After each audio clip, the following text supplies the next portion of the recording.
Bienvenue dans l'art de ta puissance, ton podcast pour un business conscient. Mon prénom est Cécilia. Dans la vie, je suis mentor et je t'accompagne à développer ton projet de cœur. Car devenir son propre boss n'a jamais été aussi organique et abondant. Mon leitmotiv dans la vie, c'est être libre. Et j'œuvre au quotidien en semant des graines de conscience pour qu'ensemble, nous osions être puissants et souverains de notre vie. Mets-toi à l'aise, l'épisode du jour va commencer. Bonjour à tous et bienvenue dans ce nouvel épisode de l'art de ta puissance. Aujourd'hui, et pour la première fois, je reçois une ancienne mentorée, une ancienne coachée, pour avoir une discussion de cœur à cœur, dans un premier temps sur justement qu'est-ce qui se passe à l'intérieur des espaces d'accompagnement que je propose. Et puis ensuite, on bifurquera sur un sujet qui est hyper présent dans nos deux vies, qui est celui de l'arrêt de consommation de produits à addiction qui nous ont poussé l'une et l'autre dans des retranchements très sombres. Et aujourd'hui, on a envie aussi de témoigner avec Jeanne. En tout cas, c'est l'invitation que je lui ai faite aujourd'hui, de partager qu'est-ce que c'était une vie d'ancienne addicte et comment est-ce qu'on embrassait cette part de nous. Je voudrais commencer cette interview par dire que définitivement ça va être une capsule de plein de vulnérabilité, de plein d'amour, de plein de bienveillance et que je vous invite vraiment à l'écouter parce que je ne sais pas encore ce qu'il va se dire mais je suis sûre que ça va vraiment valoir le coup. Merci Jeanne d'avoir répondu à l'invitation. Merci Cécilia. Bonjour tout le monde. Eh bien effectivement, je m'appelle Jeanne, j'ai 37 ans et je vais démarrer, je pense, par pourquoi j'ai fait appel à toi, Cécilia. Je pense que ce sera le plus simple. Si t'as même plus besoin de moi pour faire les questions, les questions, vas-y. Hein. Je savais pas. C'est la première fois que je fais un podcast. Tout est parfait. Oui, en effet, non, la première chose que j'aurais eu envie de te poser comme question, c'est peut-être que tu nous parles de la Jeanne que tu étais justement avant ce mentorat, avant ce coaching, avant d'oser te lancer aussi dans l'entrepreneuriat, parce que c'est pour ça que tu es venue me voir à la base, et un peu, voilà, partir du principe de la base, qui es-tu? Vaste question. Qui je suis? Eh bien, qui j'étais surtout avant de te rencontrer dans le cadre du coaching, puisqu'on se connaissait déjà un petit peu en dehors dans le cadre de mouvement de femmes. J'ai été à un moment de ma vie où je sortais d'un salariat, j'étais en train de me faire éjecter tranquillement d'un salariat dans lequel je pense que je n'avais pas ma place. La vie m'appelait à l'entrepreneuriat. Je n'avais pas voulu l'écouter parce que j'étais bloquée dans beaucoup de peur. Donc, j'avais voulu absolument me sécuriser par un salariat qui finalement ne me mettait pas tellement plus en valeur que ça, même si ça a été extrêmement intéressant et je ne regrette absolument rien. Mais voilà, j'étais dans un moment de ma vie où j'étais perdue, prise dans des consommations addictives. Autant mettre les pieds dans le plat tout de suite, hein, ça sert à rien de tourner autour du pot. Ça faisait des années que je surconsommais de l'alcool, malade alcoolique, comme certains le disent, alcoolique tout court pour d'autres. Donc, c'est une maladie. Et je savais plus par quel bout prendre les choses à ce moment-là. J'étais, je pense, complètement engluée dans le brouillard. Donc, inutile de dire que j'avançais pas vraiment, je tournais en rond sur moi-même. Et là, ce jour-là, tu m'avais parlé du coaching et tu le faisais pas en plus pour me dire, tiens, c'est une solution. Tu m'en parlais juste comme ça. Et là, j'ai entrevu une petite lueur et j'ai fait, allez, vas-y, on fonce. Parce que je me suis formée donc en géobiologie, qui est mon activité principale, qui est l'équilibrage des habitats. Et je n'osais pas me lancer, tout simplement. Et donc, ça a été le bon prétexte pour moi pour me dire, allez, vas-y, on va en coaching. Je refusais de me faire accompagner depuis un bout de temps. J'avais déjà été accompagnée par des psychologues, mais j'étais pas honnête avec moi-même. Il faut dire ce qui est dans l'accompagnement parce que je pense que je n'étais pas capable d'être honnête avec moi-même et donc encore moins avec les autres. Et c'est ce qui est venu me chercher quelque part dans le coaching. Donc, c'est comme ça qu'on a démarré. Tu dois te souvenir le début quand tu me disais, sollicite-moi. Et puis moi, d'un rendez-vous Zoom à un autre, bon, j'envoyais un petit truc par acquis de conscience, mais il se passait pas grand-chose. Et ça a mis peut-être 2-3 rendez-vous avant que j'ose investir le coaching un petit peu plus au fur et à mesure, à chaque fois, et que j'ose plonger dedans. Je crois que ça a été une première expérience immersive où j'ai osé laisser quelqu'un m'embarquer. Alors, c'était moi qui donnais la direction à suivre, parce que c'est aussi ça que tu proposes. À chaque fois, tu proposes de quoi tu as besoin en ce moment et tu m'obligeais à aller regarder à l'intérieur de moi de quoi j'ai besoin. De quoi j'ai besoin. Il y a plein de fois où je te dis, vas-y, je te laisse faire. Et puis, à un moment donné où je me suis emparée du coaching et j'ai dit, non, mais là, j'ai besoin de ça. Là, j'ai besoin de ça. Et c'est là que le travail a vraiment pris de l'ampleur. Il avait déjà démarré au début, c'était important pour planter les graines, pour que je prenne mes marques. Je suis un diesel, donc moi je démarre pas en courant. C'est pas comme ça que je fonctionne, ou du moins si je le fais, je me brûle les ailes. Et j'avais besoin de ce temps-là, tout simplement. Mais voilà, une nana pétrie de peur. C'est drôle ton partage parce que ça met en perspective à quel point on a deux réalités de chaque aventure. Et moi, je t'ai pas vue comme une personne qui n'investissait pas le coaching parce que à chaque fois que je venais te chercher, j'avais de la réponse. Par contre, il y avait pas cet espace de toi oser te montrer vulnérable. Mais comme tu es tombée sur une personne, en l'occurrence moi, qui prend hyper à cœur le fait, la confiance que mes clients se déposent en moi, dans mes accompagnements et en eux finalement, parce que pour moi c'est le plus important, d'honorer la confiance qu'ils sont en train de déposer en eux et en toi à l'époque. Donc je venais te chercher. Ça c'est sûr que dans un premier temps, je suis beaucoup venue te chercher. Et en même temps, pas beaucoup plus que les autres. Genre vraiment, rassure-toi, c'est plutôt logique que la personne qui propose l'accompagnement vienne chercher plutôt que l'inverse. Jusqu'à maintenant, j'ai quasiment seulement connu ça et moi ça me dérange pas parce que je pense que c'est aussi pour ça que on me paye. C'est pour accompagner à la vulnérabilité, pour montrer qu'il y a un espace sécure, il y a un espace aimant et un espace bienveillant où on peut simplement être avec toute notre vérité. Il y a une question que je voudrais te poser parce que et je me la suis posée hier en préparant cette interview et j'ai fait bien exprès de pas te la demander à un autre moment. C'est parce que je sais que de ton côté, tu connais d'autres coachs. Tu es très proche de Charlotte Hoffman, et des personnes qui ont bien plus de bouteilles dans le métier que ce que je peux avoir. Et du coup, ma question c'est pourquoi moi? Pourquoi avoir choisi de te lancer avec moi? Ah, la question piège. Pourquoi toi? Parce qu'effectivement, comme tu dis, Charlotte Hoffman et d'autres personnes, attention, il n'y a pas de bon ou de mauvais coach, il y a juste la bonne personne qu'on sent au bon moment. Et si je suis venue à toi à ce moment-là, c'est, je pense, parce que j'avais aussi fait tout ce travail de semage de graines avec Charlotte Hoffman et que il y a quelque chose qui a résonné, je ne sais pas quoi, peut-être nos sensibilités communes, nos hypersensibilités, même il faut les appeler comme elles sont. J'avais beaucoup expérimenté les thérapies par la psychologie et là, ce que je trouvais extrêmement intéressant, c'était que je connaissais pas le coaching du tout, le principe même du coaching, mais j'ai aimé l'idée d'avoir des étapes et d'avoir du concret. Que je pense qui m'a attirée, c'est vraiment le fait de revenir en permanence à du concret. Ok, là, tu as ce ressenti, maintenant, concrètement, qu'est-ce que tu fais? Qu'est-ce que tu vas en faire? En faire, donc l'incarner, pas seulement le psychologiser, le torturer dans tous les sens, le décortiquer. C'est maintenant, qu'est-ce que tu en fais? On revient dans le faire. Pas le faire parce qu'il faut faire, mais le faire à partir de toi-même et à partir de ton espace intérieur, de ta propre conscience de toi, à partir de ta propre authenticité. Alors, je l'aurais pas formulé comme ça à l'époque du tout. Merci de me la poser aussi spontanément parce que je pense que tu as une réponse encore plus spontanée. Voilà. Mais tu sais qu'à l'époque, je n'avais même pas intériorisé cette question. Pour moi, j'étais juste trop heureuse. Rentrons dans le sujet pour les deux. À l'époque, j'étais en train de voyager sur un voilier, en prise de mes propres addictions. L'année 2022 a été très très dure pour moi. Moi, je ne suis pas addict à l'alcool, à la drogue.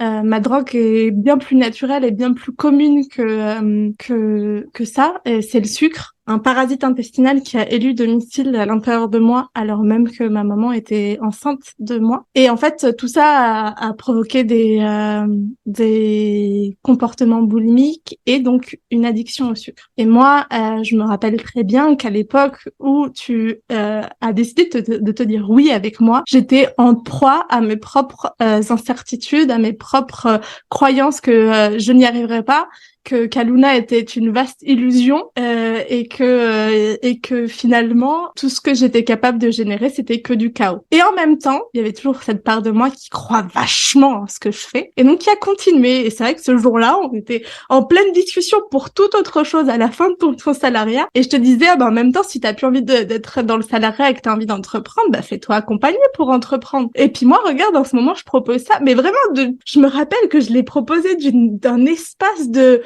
zéro volonté de vendre. Juste, regarde, je suis sûre que ça, t'es prête pour te faire accompagner à entreprendre parce que c'est ton moment. Et je me rappelle, comment ça s'était fait finalement tout naturellement et que ça nous a amené à partager une très belle aventure dont tu as déjà disséminé certaines informations. Qu'est-ce que tu en retires de je crois qu'on a passé 3 mois et demi ensemble, de ces 3 mois et demi? Alors, ce que j'en ai retenu, je crois que déjà l'expérience précédente de mouvement de femmes qu'on a vécu ensemble m'avait amené à une certaine forme d'honnêteté vis-à-vis de moi-même. Et là, tu m'as pas laissé d'autre choix, mais je me suis laissé faire aussi, que de vraiment prendre le temps de me regarder vraiment dans cette question de quoi tu as besoin. On a un rendez-vous Zoom dans 5 jours, de quoi tu as besoin? Où est-ce que tu en es? On est souvent en train de reporter, de procrastiner cette question du besoin fondamental qu'on a là maintenant pour se nourrir et pour avancer, pour progresser, pour évoluer. Et moi, je crois que c'est vraiment le premier truc qui est venu me chercher, c'est de quoi j'ai besoin. Et il y a plein de fois, j'étais dans le flou, mais complet. Il fallait que je disais merde, faut que je lui ponde un truc. Puis moi, je suis un peu le syndrome de la bonne élève. Donc,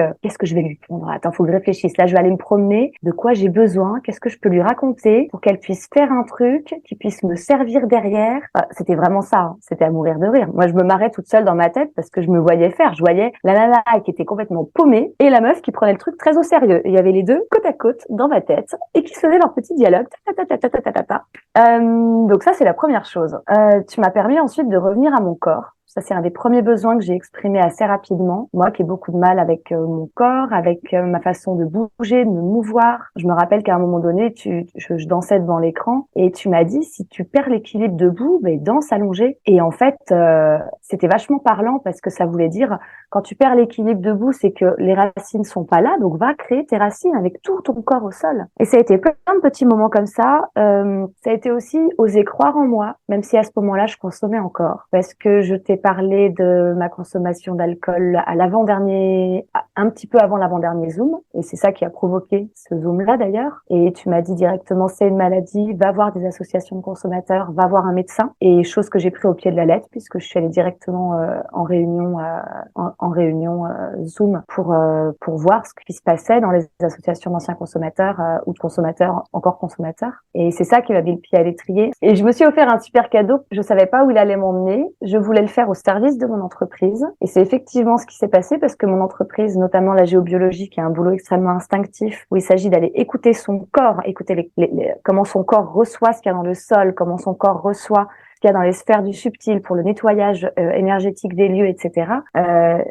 Ça m'a emmené vers l'abstinence et donc vers une vraie reconnexion à mon corps. Ça a été des graines qui ont été semées pour continuer ce chemin de vie, si tu veux. J'ai appris également à lâcher prise sur un résultat, étonnamment, alors que le coaching demande de se poser un objectif concret. Et ça a été aussi quelque part, de ne pas attendre après ce résultat, tout en travaillant pour ne pas attendre depuis l'espace du manque, en fait. Quand tu attends depuis l'espace de l'action, de la joie, de l'enthousiasme, c'est pas pareil que d'attendre depuis l'espace du manque. Et j'ai appris à ne pas attendre depuis l'espace du manque. Et j'ai appris à me faire accompagner. Ça, je crois que c'est une des belles leçons que je ressors de notre coaching, ou notre binôme, parce que ça se co-crée complètement à deux. C'était assez incroyable.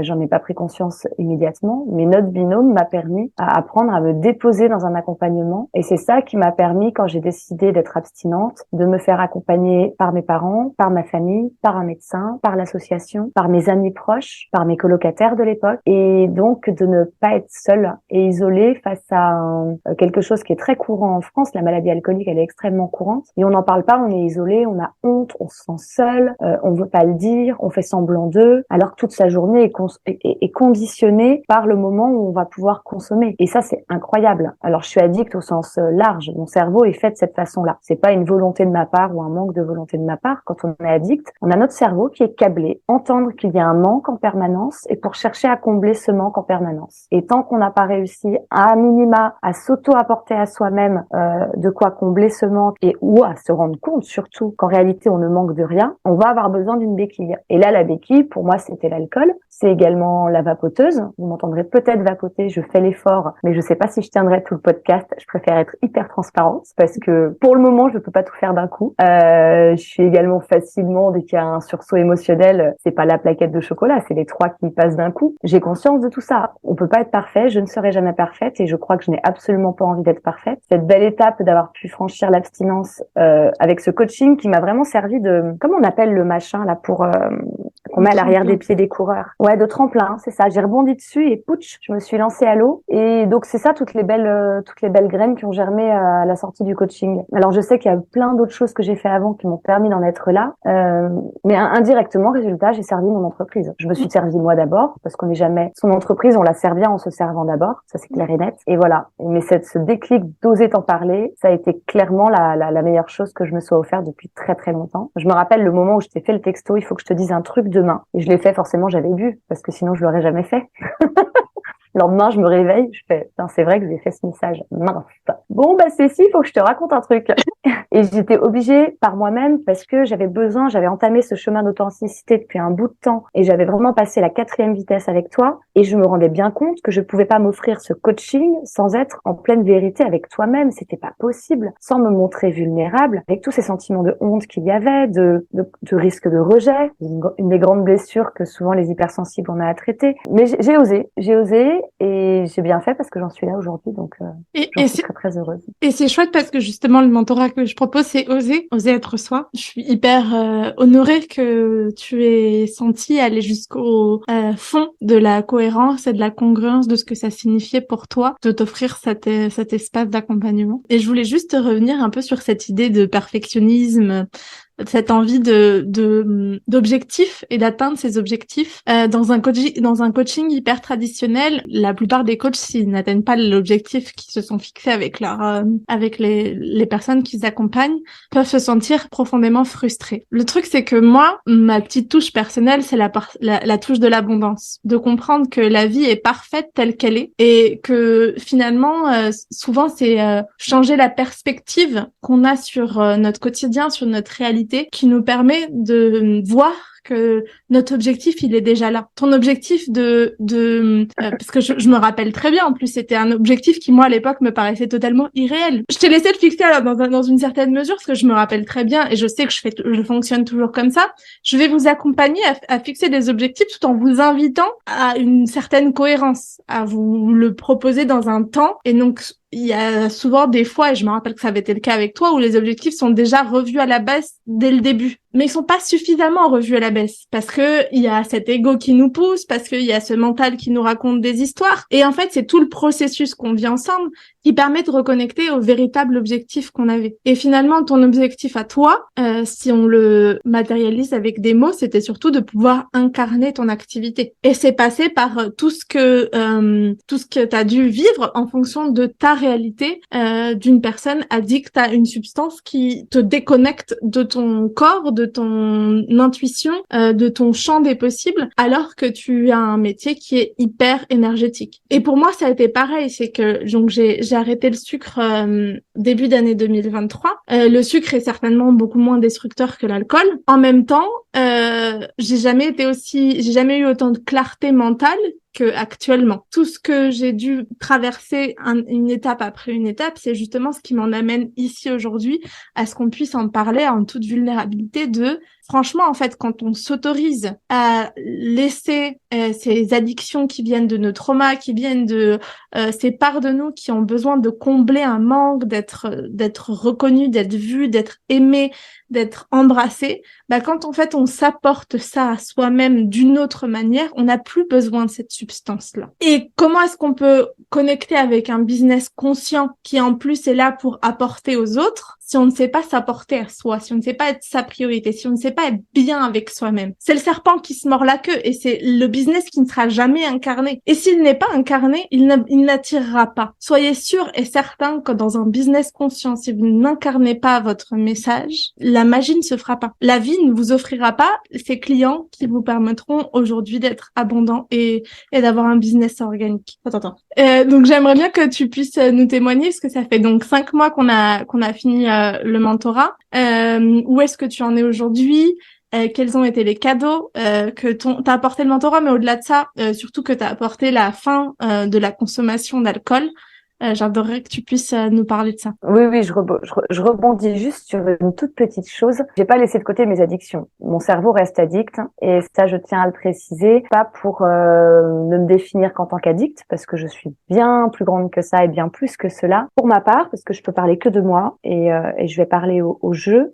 Pour ma part, je vivais sur les derniers mois une addiction où il y avait la Jeanne qui était extrêmement consciente, spirituelle, comprenait énormément de choses, qui dézoomait énormément, qui se voyait faire, qui s'observait. Et à côté de ça, la Jeanne qui était embarquée par sa compulsion de consommation. J'étais une buveuse du soir, donc jusqu'à 18h ça allait, 18h30 ça allait, 19h ça commençait à gratter, 19h30 ça allait encore un petit peu mais ça gratouillait, passé 20h, 20h30 ça gratouillait très très sérieusement. Je ne suis plus cette personne-là, pour autant je le suis encore quelque part. C'est très paradoxal et c'est très schizophrénique, c'est-à-dire que j'étais à la fois cette nana super lumineuse, toujours pleine de bons conseils, qui comprenait énormément de choses, qui captait énormément de trucs, qui était capable d'accompagner les autres, parce que c'est ça qui était fou, c'est que j'avais déjà commencé mon activité et j'étais déjà en train de travailler dans les énergies subtiles, alors que je consommais encore une substance qui me baissait en énergie et surtout qui me bouffait une partie de ma vie. Et à côté de ça, il y avait la personne qui était complètement enlisée, engluée, qui tournait en rond. Et il y avait ces deux personnes-là qui cohabitaient. Donc c'est très schizophrénique, mais c'est très réel en ressenti en tout cas. Mon cerveau sera toujours addict. Maintenant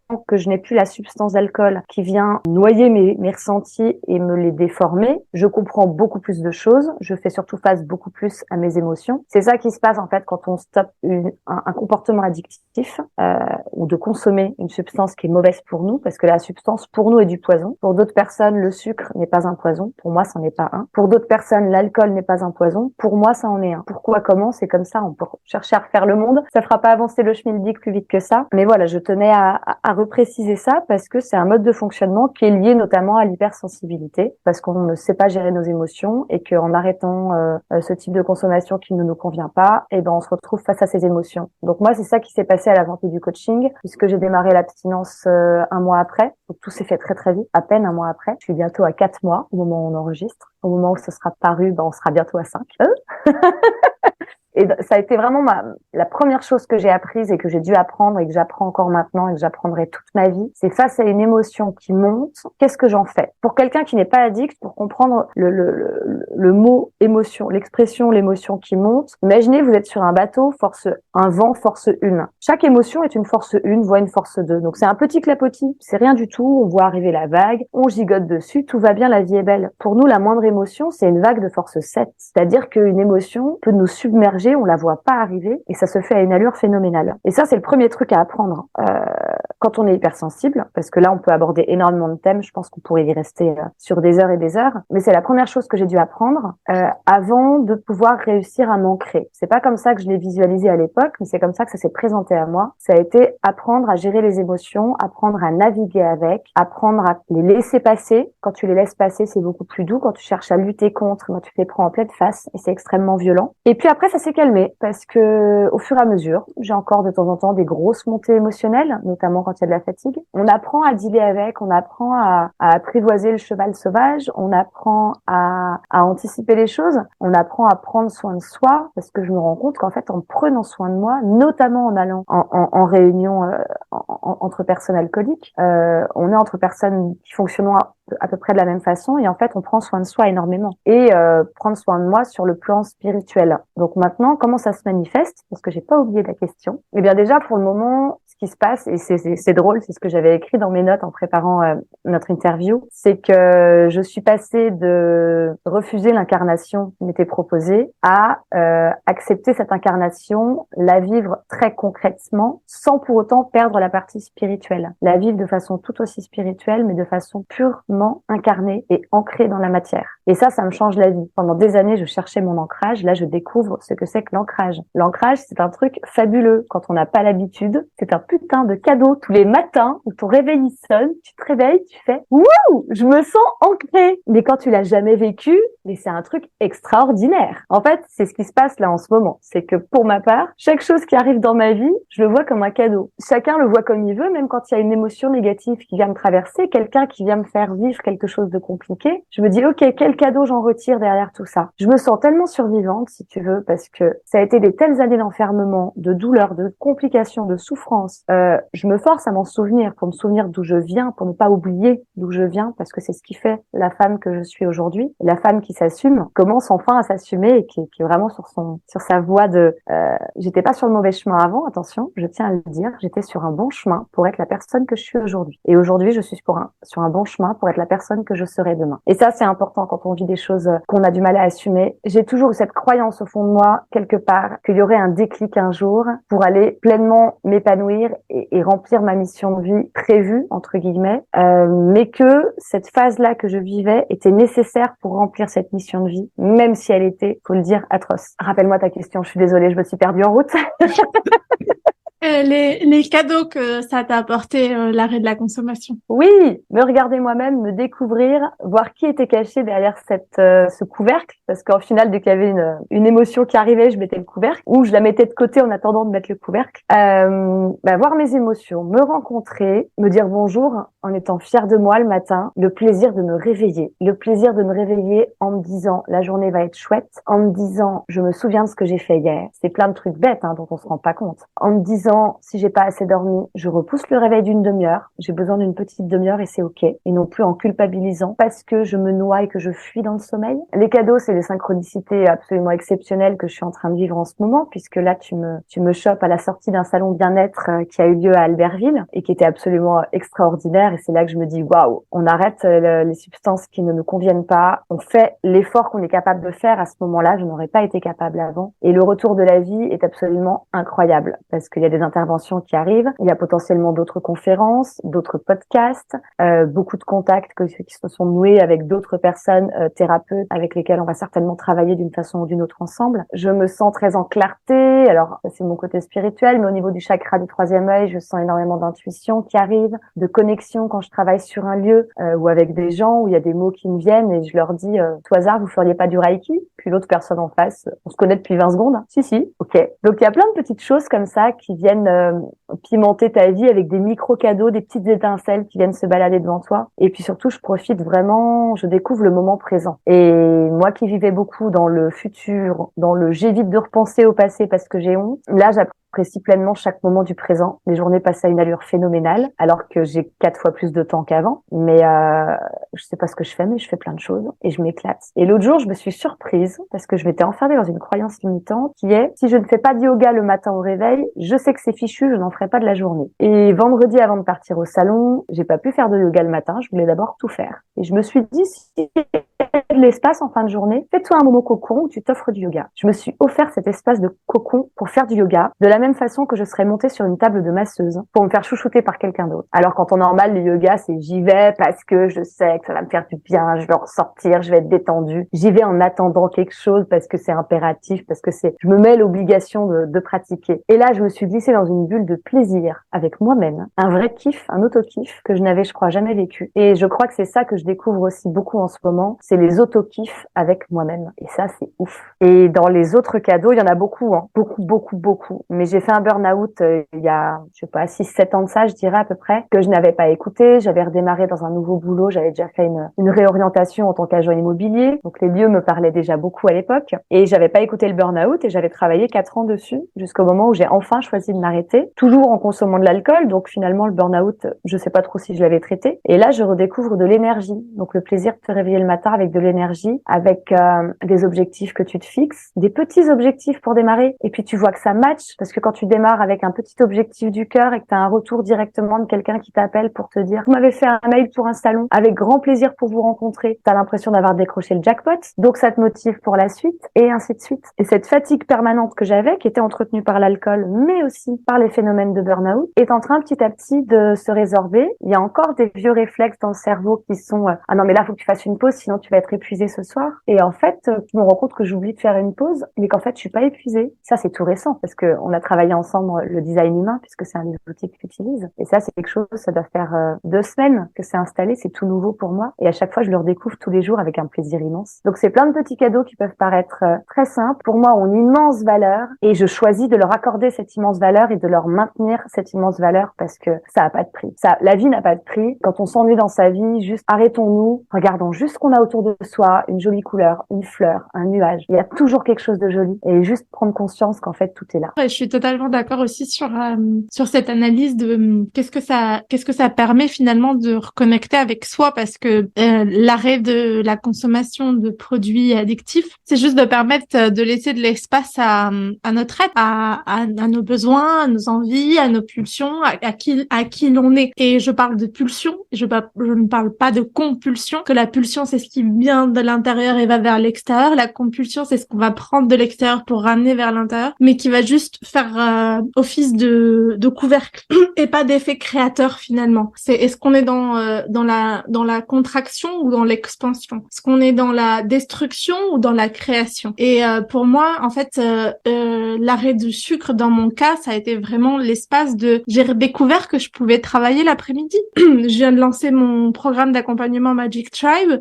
C'est inscrit 11 personnes. Pour moi, c'était un gros lancement. Le premier qui a vraiment matché, où il y a une magie qui s'est créée autour de ça. Ça a été énormément de travail et je l'ai fait en pleine désintox. Je l'ai fait en pleine crise hyper sombre pour moi et que je partageais à l'époque dans les espaces où je partageais un peu de moi. C'était en fait je suis dans un moment où concrètement je vais bien et pourtant je sais que c'est l'un des moments les plus sombres de ma vie. Et pourquoi est-ce que je vais bien? Justement pour ça, parce que je retrouvais de la clarté d'esprit, parce que je retrouvais de la capacité à me mettre en action, parce que ma parole était aussi beaucoup plus claire, parce que mes matinées étaient beaucoup plus organisées, parce que mes relations étaient plus saines aussi, étaient plus simples, parce que finalement quand on est dans des comportements de dépendance et d'addiction, c'est vis-à-vis d'une substance, mais c'est vis-à-vis de tout. Moi je suis une petite sangsue, mon ex m'appelait la sangsue et je sais pourquoi, parce que je me colle aux gens, donc je me collais aux gens pour prendre de leur énergie pour qu'ils m'aiment, s'il te plaît, aime-moi, aime-moi, aime-moi. Et ça je le faisais dans toutes les sphères de ma vie avec tout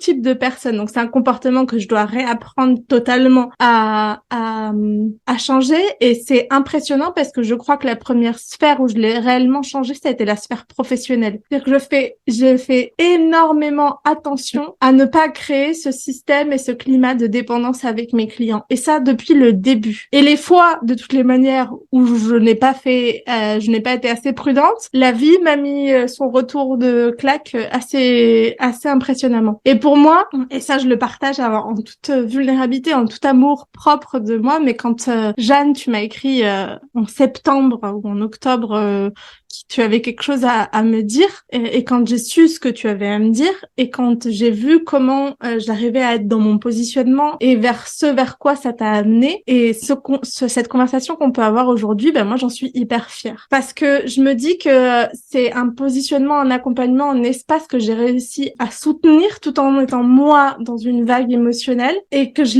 l'ai fait d'une main de chef et c'est ça qui m'a montré aussi la porte, la voie de en fait non, t'es au bon endroit. Ce que tu fais, tu sais bien le faire et imagine-toi si tu te sortais de tes démons, quelle lumière tu pourrais avoir. Et c'est un peu ce que tu as partagé et j'avais envie merci de me laisser aussi l'espace pour me féliciter avec en toute humilité hein.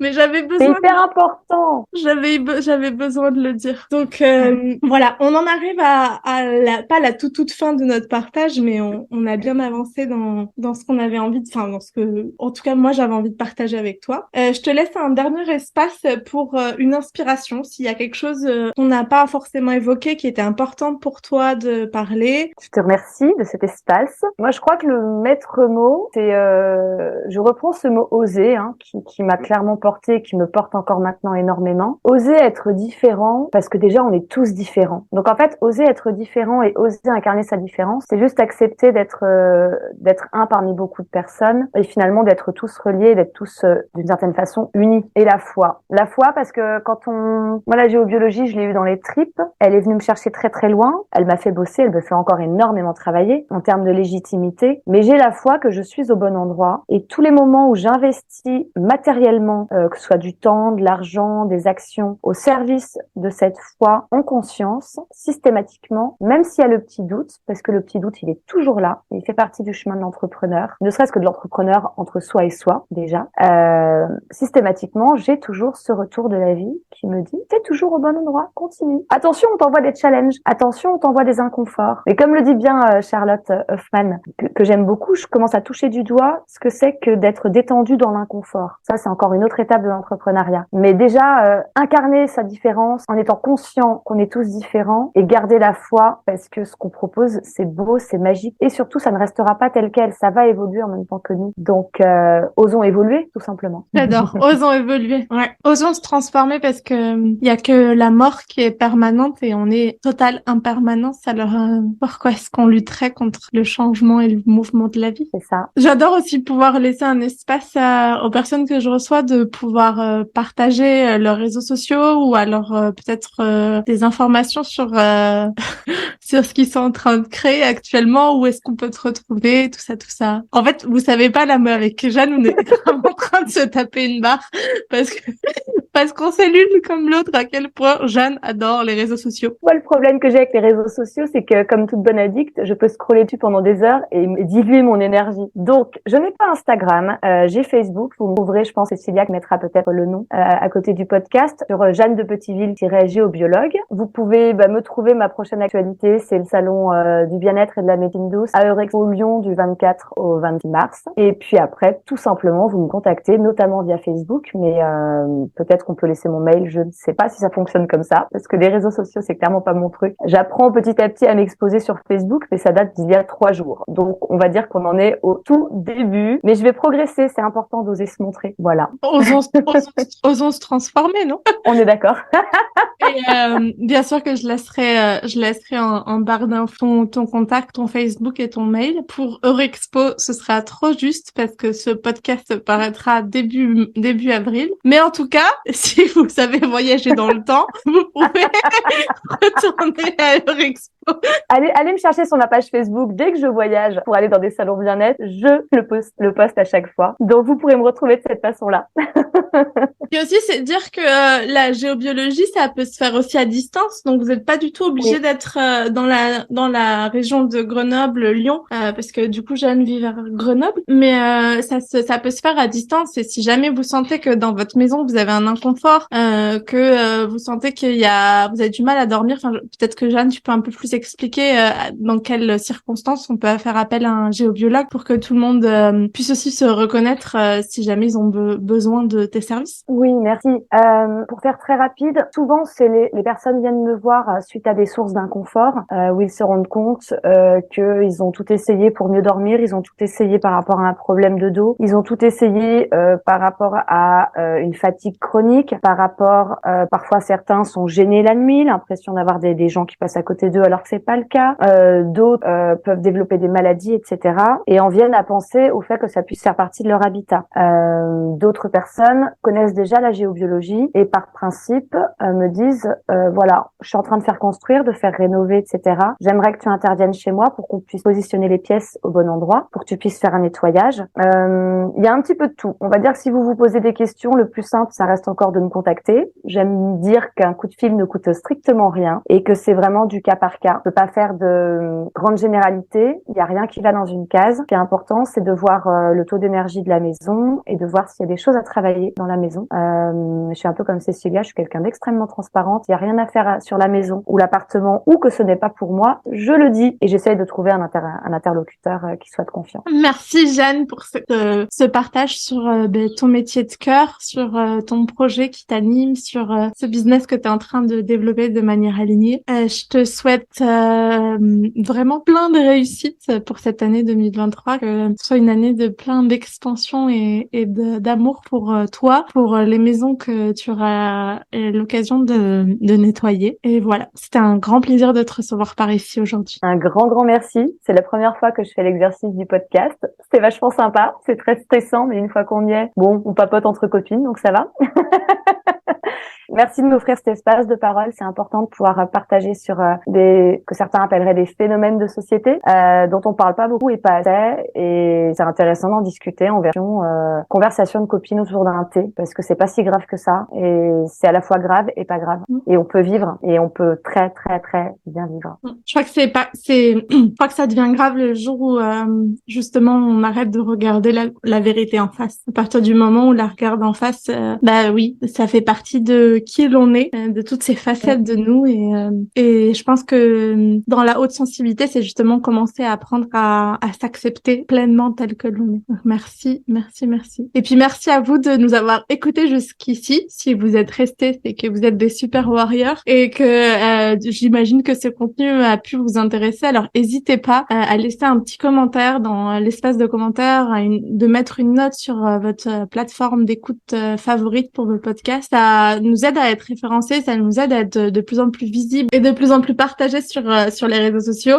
N'hésitez pas à mettre aussi cet épisode de podcast dans vos stories Instagram ou sur Facebook et à le partager à tout entrepreneur ou toute personne que vous pourriez connaître qui est justement dans ces addictions, de voir qu'il y a une porte de sortie et que cette porte de sortie lui permettra juste d'être d'autant plus soi. Voilà, je vous souhaite une très jolie journée à toi aussi Jeanne, et à très vite. Merci, à bientôt.